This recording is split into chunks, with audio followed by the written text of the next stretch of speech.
Sir, जिस तरीके से आज केंद्रीय एजेंसी एनआईए हो या फिर ईडी हो, लगातार जो पीएफआई के दफ्तर हैं वहाँ रेड मारी कर रही है। आज सवेरे फिर एक बार रेड की गई है और तमाम लोगों की गिरफ्तारी हुई है। दिल्ली में भी 20 से ज़्यादा लोगों की गिरफ्तारी फिर एक बार हुई है। किस तरीके से देख रहे हैं ये जो केंद्रीय एजेंसियों का एक्शन आज आतंकी संगठन और पीएफआई के ऊपर है?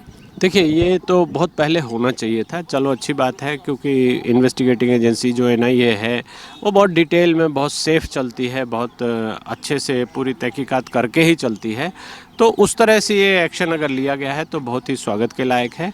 और पीएफआई के नाम पर एक आतंकवादी ऑर्गेनाइजेशन ये चला रहे हैं, बाहर से पैसा लेते हैं, विदेशों से फंड लेते हैं और बहुत सारी गलत देश विरोधी एक्टिविटी करते हैं, आतंकवादी एक्टिविटी करते हैं। तो ऐसे लोगों पे जितनी सख्त से सख्त कार्रवाई हो सके वो तुरंत होनी चाहिए। ये स्वागत के लायक है कि एनआईए ने अब रेड किया है और रेड में कब अरेस्ट भी हुए हैं लोग, सीज़र हुआ है, बहुत सारी चीज़ें, हवाला का रूट भी पकड़ा गया है। तो आप देख लेना, अगले 2-3-4 महीने में धीरे धीरे इनका पूरा सिंडिकेट जो इनका नेटवर्क है वो धीरे धीरे ध्वस्त हो जाएगा। और ये जो देश विरोधी लोग हैं ये छिपते फिरेंगे और देश विरोधी गतिविधि जो पीएफआई कर रही थी वो ख़त्म हो जाएगी। ऐसे ऐसे करके हमें एनआईए को और हमारे सरकार को ऐसी जितनी भी एजेंसीज़ हैं, जितने भी स्लीपर सेल्स हैं, उन सबको आइडेंटिफाई करना चाहिए, पकड़ के उन सब के खिलाफ सख्त से सख्त कानूनी कार्रवाई करनी चाहिए ताकि हमारा देश एक स्टेबल कंट्री के रूप में चल सके। सर, जिस तरीके से देश के अलग अलग राज्यों में ये जो छापेमारी की गई है, वहीं दिल्ली के जामिया नगर की बात की जाए तो जामिया नगर में भी छापेमारी हुई है और वहीं इसी के साथ धारा 144 भी लगा दी गई है। किस तरीके से, क्यों लगाई गई है सर, क्या कारण? देखिए, धारा 144 तो इसलिए लगाई जाती है कि पब्लिक मॉब बनाकर 5 से ज़्यादा लोग कोई आर्म्स लेकर या कोई धरना प्रदर्शन न कर सके, तो ये बहुत ही जस्टिफाइड है। पीएफआई का जो मॉड्यूल है, काम करने का तरीका है, वो ये है कि जब भी इनके यहाँ कोई रेड होती है, कोई भी law and order enforcing agency इनके यहाँ जाती है, तो ये भीड़ भड़का करके नारे लगाकर उनको पीछे हटाना शुरू कर देते हैं और वहाँ से जो इनके मुख्य जो कल्प्रिट्स होते हैं उनको ये छुपा देते हैं, भगा देते हैं। जामिया नगर इसका एक तरह से देखा जाए तो गढ़ है। और सीए में क्या किया था इन्होंने, देखा जाए उससे पीछे चले तो जो एक एनकाउंटर हुआ था जिसमें दिल्ली पुलिस के एक इंस्पेक्टर मोहन चंद शर्मा शहीद हुए थे, वो भी वहीं पे हुआ था। तो ये सब आप देखेंगे तो पाएंगे कि जामिया नगर में घनी आबादी बनाकर, बहुत ही कंजस्टेड एरिया बनाकर और डेंसली पॉपुलेटेड एरिया बनाकर, हाई राइज बिल्डिंग्स को अनऑथराइज रूप से बनाकर एक घेराबंदी कर दी गई है, जो कि बहुत ही गलत गैर कानूनी गतिविधियों के लिए यूज़ हो रहा है। वहाँ तक तो चल ही रहा था, अब ये जो भारत को डिस्टेबलाइज करने वाले फोर्सेस का गढ़ बन गया है, देश विरोधी ताकतों का गढ़ बन गया है। तो इस पर तो एक्शन तुरंत होना चाहिए और खूब गहरा एक्शन होना चाहिए और हर सिटीज़न को, भारत के हर नागरिक को इसका पूरा समर्थन, पूरा सपोर्ट करना चाहिए। सर, इसी की तरीके से चीज़ें जो हैं वो केरल से सामने आई हैं और जब केरल में पीएफआई के दफ्तरों के ऊपर छापेमारी की, दिल्ली के शाहीन बाग में जो पीएफआई का दफ्तर है उसे सील कर दिया गया। परवेज़ अहमद जो कि अध्यक्ष थे, उनकी गिरफ्तारी कर ली गई। एक के बाद एक पीएफआई का जो काम है, हवाला का, जैसा कि आपने जिक्र किया है, तमाम खुलासे हो रहे हैं। पर विपक्षी पार्टी हैं, जैसे कि कांग्रेस की बात करें तो कांग्रेस के नेता कह रहे हैं महंगाई से ध्यान हटाने के लिए पीएफआई को टारगेट किया जा रहा है, पीएफआई के ऊपर रेड की जा रही। देखिए, महंगाई तो कोई विषय है नहीं, और अगर महंगाई कोई विषय है तो मैं तो यही कहना चाहूँगा कि अगर देश बचेगा तभी महंगाई सस्ताई आप देख पाएंगे, नहीं तो आपका भी हाल अफ़गानिस्तान जैसा हो जाएगा, जहाँ देश बचेगा नहीं, देश के टुकड़े हो जाएंगे, स्वतंत्रता आपकी छिन जाएगी, आपके ऊपर आतंकवादी राज करने लगेंगे। उस दिन आप महंगाई का और सस्ते होने का रोना रो लेना। अफ़गानिस्तान में से लोग क्यों भागे हैं ये सबको दिखाई दे रहा है। जो भी पढ़े लिखे थे, जो भी लोग ज़रा सा भी रैशनल थे, वो सब वहाँ से भाग गए हैं। तो कहीं ऐसा ना हो कि ऐसी एजेंसीज हमारे यहाँ भी कुछ पैचेज़ में अभी इफ़ेक्टिव हो रही हैं। केरल में इन्होंने अपना गढ़ बना रखा है, केरल की सरकार भी वहाँ उस तरह से बन गई है। तो ये एक ऐसा विशियस साइकिल बना दिया है इन्होंने कि सपोर्टर भी उनके वही हैं, वोट देकर उसी सरकार को बना देते हैं और फिर वो एंटी नेशनल एक्टिविटी करते हैं। तो इस पे तो एक असॉल्ट होना चाहिए, इनको तोड़ा जाना चाहिए और इस चीज़ को ख़त्म भी होना चाहिए। सर एनआईए केंद्रीय एजेंसी है और जब भी एनआईए का नाम आता है तो आतंकवादी जो एंगल है वो निकल कर आता है, आतंक का एंगल निकाला जाता है। और वहीं ये भी खबर सामने आ रही है कि काफ़ी तैयारियों के बाद, इनपुट्स इकट्ठा करने के बाद ये छापेमारी की जा रही है। वहीं विपक्षी पार्टियां जांच एजेंसी को लेकर सवाल क्यों उठा रही हैं? क्या राजनीति ज़्यादा ऊपर है देश की सुरक्षा और आतंकवाद को लेकर? जिस तरीके से आतंकवाद का खात्मा करने को पीएफआई और इन संगठनों को तो बैन करने की पहले से ही मांग चल रही थी, पीएफआई हो या फिर सिमी जैसे संगठन। देखिए, बैन करना तो एक बहुत ही फॉर्मल सा एक्शन हो जाता है।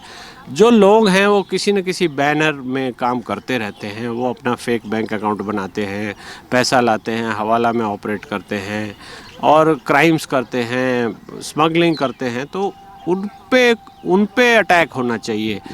ऑर्गेनाइजेशन बैन हो जाए उससे कुछ नहीं होता, लोग तो वही रह जाते हैं, वो फिर कोई और ऑर्गेनाइजेशन बना लेते हैं। पहले आपको ध्यान होगा सिमी पे बैन हुआ था तो इन्होंने एसआईए खड़ा कर लिया। ऐसे 10-20 फेक ऑर्गेनाइजेशंस इन्होंने बना रखे हैं और धर्म के नाम पे ऐसी गंदी हरकतें करते हैं जो हमारे देश के लिए बहुत ही खतरनाक है, डेंजरस है। तो इस पे तो जितना भी कार्रवाई हो रही है वो अभी कम है, इससे ज़्यादा होना चाहिए। चूँकि एनआईए एक स्पेशलाइज एजेंसी है और अगर आप गौर करेंगे तो ये पाएंगे कि ये यूपीए सरकार ने ही एनआईए का गठन किया था। तो इसलिए ये नहीं बोल पाते हैं कि एनआईए गलत बॉडी है, गलत कर रही है या पिंजड़े का तोता है, ऐसा जो सीबीआई के बारे में बोलते हैं।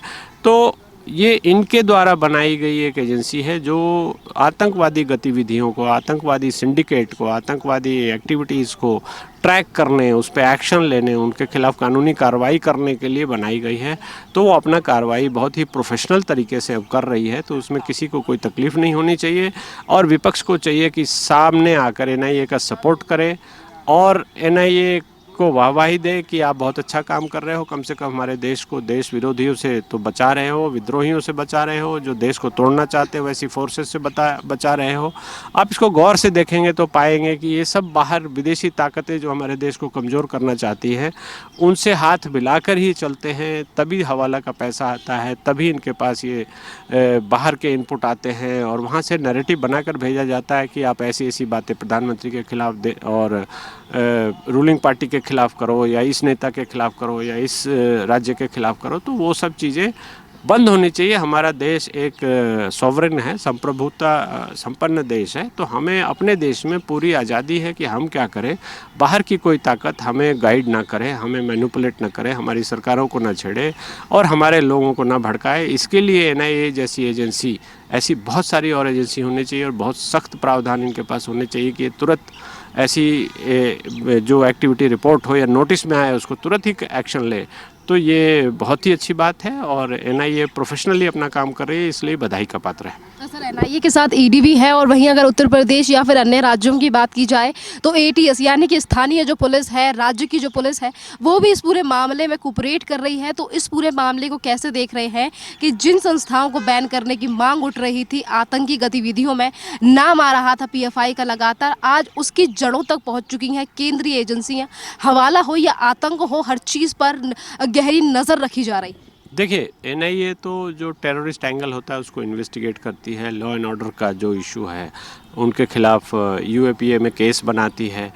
और जहां हवाला से पैसा किसी के अकाउंट में आया है, किसी ऑर्गेनाइजेशन के पास बाहर से पैसा आ रहा है, अनएक्सप्लेन्ड मनी है, तो वहां ईडी का रोल शुरू हो जाता है। चूँकि ईडी मनी ट्रेल को पकड़ने की एक स्पेशलाइज एजेंसी है। वो कहाँ का पैसा है, किकबैक का पैसा है या एक्सटॉर्शन का पैसा है या आतंकवाद का पैसा है या ड्रग का पैसा है या आर्म्स डील की दलाली का पैसा है या किसी और तरह का कोई गलत पैसा है, तो उसके सोर्स को ईडी ट्रैक कर लेती है। इसलिए ईडी को एनआईए के पीछे पीछे चलना आवश्यक होता है। और इसमें एटीएस या ऐसी जो लॉ एंड ऑर्डर की जो लोकल लेवल पे एजेंसीज होती हैं, चूँकि ये स्टेट सब्जेक्ट हो जाता है लॉ एंड ऑर्डर, तो लोकल एजेंसी के हवाले से ही ये सब एक्शन होना चाहिए और होता भी है। एनआईए तो जो पैन इंडिया चीज़ें होती है, जो एक्टिविटी होती है पैन इंडिया, उसको पकड़ने, उसको ट्रैक करने के लिए, उस पर एक्शन लेने के लिए बनाई गई है। और इन तीनों चारों एजेंसीज में बड़ी अच्छे से कोऑर्डिनेशन चलती है। इसलिए हम और आप यहाँ पर देश में सेफ़ फील करते हैं और सिक्योर्ड फील करते हैं कि हमको कोई बाहर का आतंकवादी आकर मार नहीं जाता। जो मिडिल ईस्ट के कुछ कंट्रीज़ में हो रहा है, वहाँ की हालात आप जाकर देखिए कैसे क्या होता है। कहीं भी बीच शहर में कहीं भी कोई बम फट जाता है, कोई भी गोलियां चलाना शुरू कर देता है। तो कम से कम एनआईए को हमें धन्यवाद करने चाहिए कि एनआईए जैसी जो एजेंसीज़ हैं, जो एनआईए के ऑफिसर्स हैं, वो इतने टैलेंटेड हैं कि उन्होंने इन चीज़ों को घेर के रखा हुआ है ताकि ऐसी एक्टिविटी ना हो सके और हम आप एक कॉमन सिटीजन सेफली रह सके।